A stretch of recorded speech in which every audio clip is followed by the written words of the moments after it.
ଆଜି ସକାଳ ଖାଇବା କଣ ଆଜି କରୁଛ? ଆଜି ଦହିବରାକୁ ମଟର ତରକାରୀ। ଦଉନ ମୁଁ ଖାଇବି।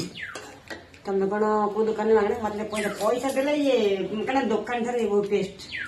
ପଇସା ଦିଅ। ପଇସା ଦେବା ପାଇଁ ପୁଣି ପଡିବ? ବିନା ପଇସାରେ କୋଉଠି ଖାଉଛ? 50 ଟଙ୍କା ହେଲେ ତ ସବୁ ହବ। ସତରେ 50 ଟଙ୍କାରେ ଏତେ ଏମିତି ହେଲା କଣ ଘର ଜିନିଷ ଯାହାର 50 ଟଙ୍କା ଏତେ ହବନି? ଏମିତିଆ ମଟର ତରକାରୀ କୋଉ ଦୋକାନରେ ଯାଇକି 50 ଟଙ୍କାର? ସେମିତି କହିବ ମଟର 10ଟା ଏକ୍ସଟ୍ରା ପଡିଥିବ। 10ଟା ଗଣି ଦେବି।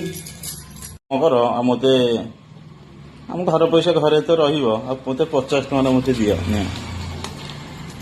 ସକାଳୁ ସକାଳୁ ଆଇଲେ ଦିଅ 50 ଟଙ୍କା ମତେ ଦିଅ। ସବୁ ଦବ। ଠୋଲା ରଖିଛ ବିକ୍ରି କରିବା ପାଇଁ ଆଉ କଣ? ସକାଳୁ ସକାଳୁ ଆଇଲେ ଲାଭ।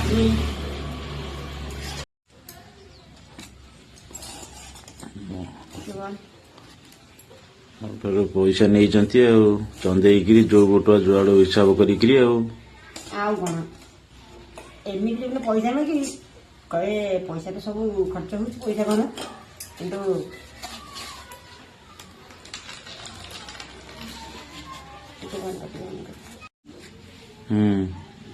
ହେଇଗଲା। ରେଡି କରିଦେଇଛନ୍ତି, ଦିଅ।